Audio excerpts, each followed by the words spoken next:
Hoje, traficantes deram um tiro na cabeça de um policial, o colocaram dentro do carro e o jogaram de uma ribanceira.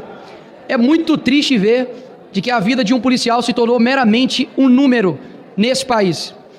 Eu não vou ser liviano de colocar que tudo de ruim que acontece nesse país, todo crime que acontece nesse país, é culpa do presidente Lula, não.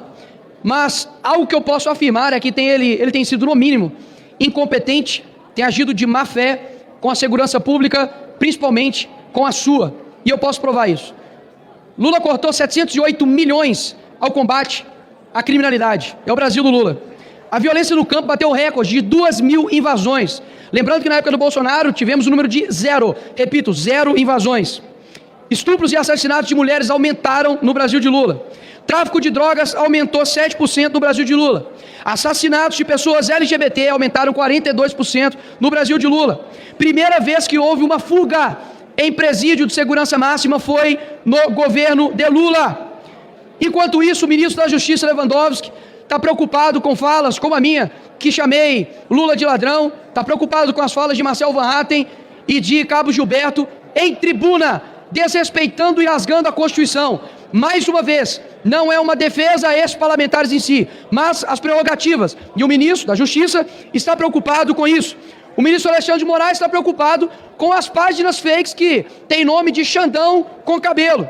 Enquanto isso, a Janja gastou 68 milhões de dinheiro público, só no Janja Palusa 35 milhões. Dá só uma olhada nisso aqui, Sargento Gonçalves.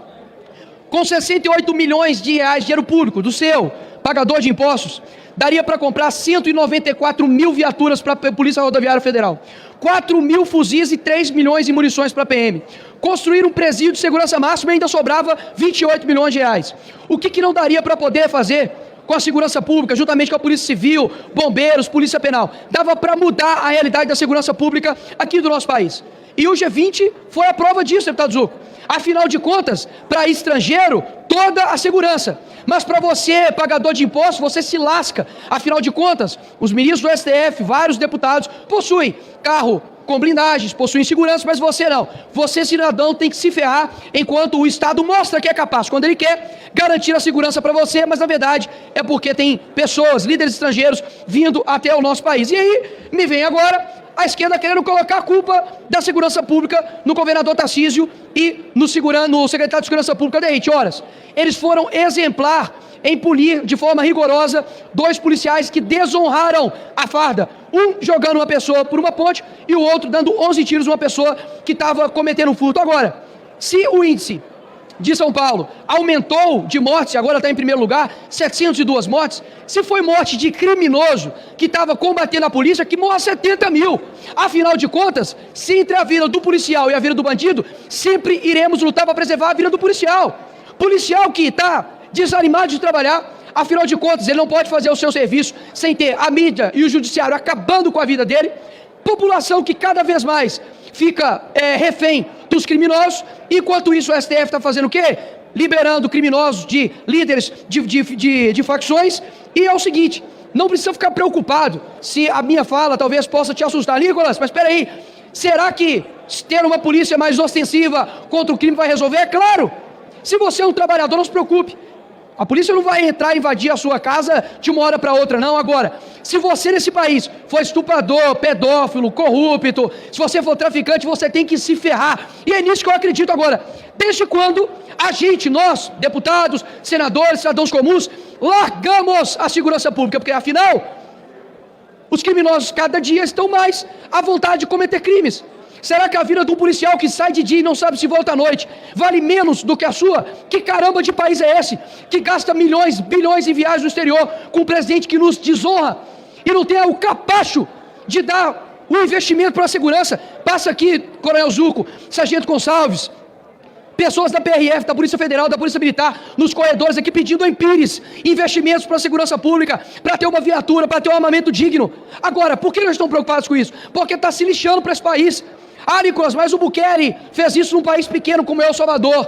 Horas, vamos dar autonomia para os governadores, vamos voltar às pautas aqui nessa casa, como a prisão perpétua para pedófilo, para estuprador, como, por exemplo, obrigar presidiários a trabalharem, Como, por exemplo, reduzir a maioridade penal, porque é inacreditável, né? O moleque pode roubar, matar, ser ali, né, o foguetório ali, pode ser tudo o que for, aviãozinho do tráfico, mas ele não pode arcar com as suas consequências. Mas com 16 anos, ele vai lá e vota no presidente para poder decidir o futuro do nosso país.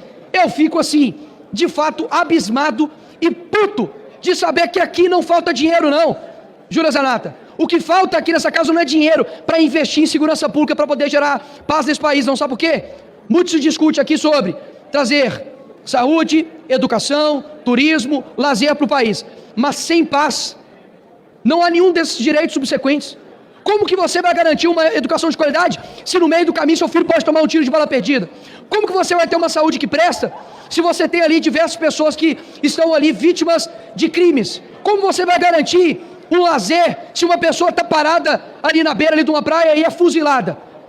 A pauta da segurança pública e segurança do nosso país tem que ser a primeira, porque os bandidos estão tranquilos enquanto a população está refém da bandidagem. Ou a gente combate os criminosos, ou eles vão nos amordaçar, vão matar os nossos familiares, e não acho que é preciso com que um parente, talvez, de um grande líder, possa sofrer um atentado nas mãos de criminosos, para que a gente abra os olhos que a gente precisa meter o ferro em bandido. Não acredito nesse papinho da esquerda de tem que socializar, é socializar o caramba. Se não tem condições de viver em sociedade, fica na cadeia e acabar com essa progressão de regime. Meus parabéns, passou pela dosimetria, deu 12 anos, fica 12 anos na cadeia. Quando você terminar os 12 anos, você sai. Até lá, você fica. Caso contrário, a gente não vai ter paz nesse país. Essa é a minha ideia para esse país e que vergonha desse governo atual. Obrigado.